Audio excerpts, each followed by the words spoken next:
Out of all the MCU shows so far, She-Hulk has had the most people talking about it, and while a lot of that was from people who take these things way too seriously and should really have more than a single personality trait, let's see if all that complaining was justified. Spoilers, it wasn't. Also, spoilers for the show. But first, Let me tell you something. Let me tell you something. if you've been on the channel long enough, you know what I like. But after this, no more simping, I promise. I love the kind of woman that will actually just kill me. Okay, let's start with the story. I really like that this show is low stakes and feels like a street level hero on their downtime with no conspiracies, big implications for the MCU, or an hour-and-a-half movie that stretched out to 6 hours for no reason. Out of all of the MCU shows I've seen, I'm not watching Hawkeye, stop telling me to, this has been the one that felt most like an actual TV show, and I really like that aspect of it. In the middle of watching it, specifically with the wedding episode, it did seem like they shouldn't have had time for a filler episode, but once the reveal happens in the end, it makes sense and it did change my feelings on it. But I do think there's still some issues with pacing, even though this show has 3 more episodes than most of the other ones. Like there's times where there's a quick montage that feels rushed, like they're really trying to get to the next plot point, and then there's scenes that feel like there's really no reason for them to be there. But back to the positive, since that's kinda all of my negatives. And I know I already brought it up, but I love how this show feels so much smaller than everything else, and the cases that Jin and the other lawyers take on are where I think the show works best because we get those small-time, F-tier characters that absolutely no one cares about. And even outside of the cases, we got a cameo from the Wrecking Crew, another team that no one cares about. If they do end up continuing the show, I really think it would be cool to see Jin grow as she does more cases, and then become one of the Living Tribunal's magistrati near the end of the run. The other aspect that I really liked is also the aspect that the show and all the other crying men didn't, which was that this show deals with a lot of things, both super and regular human, that really only women deal with. Not getting credit for the work they do, having to deal with weirdos on the internet who have too much time in their hands, or just weirdos in general, and just how the public can dictate how you should be in relation to men. And don't get me wrong or get mad and try to take me out of context, I know how you are. And don't fight me, because I know how you girls like to tussle. It's not like only women deal with these issues, but I do think that those issues get exacerbated, especially in superhero stories, since there's always been a bigger focus on if the female characters are sexy, and most of the characterization ends right there. And then when women heroes do the exact same things as men, they get criticized for it for no reason, like how dude said Captain Marvel was too cocky, when that's like half of the MCU. She-Hulk takes that concept of being attacked on both fronts and ties the two halves together because She-Hulk is like the statuesque and beautiful sex symbol, while Jin is the more, I guess, normal version, and she has to come to terms with how she's perceived differently because of that, even though, unlike Hulk, she's actually the same person even when she's transformed. Now, you could argue how well that comparison comes across, and I really can't speak to if it is a good analogy or not because I'm not a woman, but I think that the ways it was talked about was interesting, and while I love seeing Marvel call out the bullshit that some fans make up about female characters, like they somehow don't deserve their standings in Marvel or their powers. But even with that, I do think they were also preaching to the choir, and it's not gonna change anyone's opinion. Now, I always binge watch these types of shows because I no longer have the patience to wait a week and I will forget, but I try to stay away from what people are saying about it for the most part because I don't want to be influenced by anything. With Marvel, it's kind of hard, but before it even came out, I knew that nerds were gonna get mad about the show, and guess what? I was right. But within 7 minutes of the show, I saw exactly why some men got mad, and it's literally just because they saw themselves being yelled at by a green lady monster.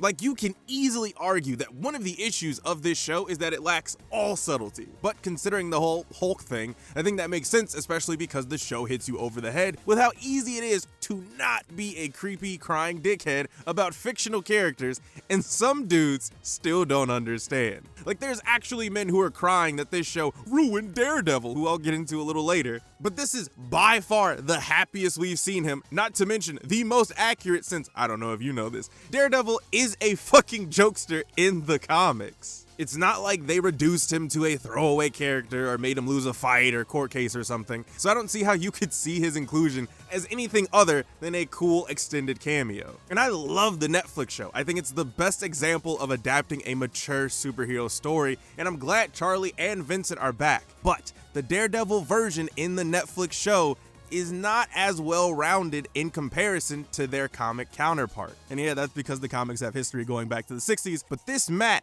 actually felt fun, and considering that She-Hulk is a fun comedy, that makes total sense. Nobody gives Deadpool shit for being fun 95% of the time and then having a story with his daughter that's super sad. So why not let Daredevil have some fun, especially when it's still in his character to do so? And stop acting like Daredevil being Catholic wouldn't have let him smash Jen when he's been a ladies' man and it makes sense for there to be an attraction between them. And don't say some dumb shit like, oh, it's not from the comics, it's not comic accurate. Most of the cool things that have happened are not completely one-to-one from the comics either, but you're not mad about that, so why is this different? Like, again, I think that there are clear things to debate and talk about what didn't work for the show, because there's moments during the beginning where it is kinda slow, then it ramps up and gets slow again. But that's not what people focused on. No one talked about the acting, which I think is pretty good overall, or overall plot, or things about the show that actually mattered. They just complained about Jen, sometimes She-Hulk CGI, which we'll get into, but mostly just She-Hulk as a character. And considering that the show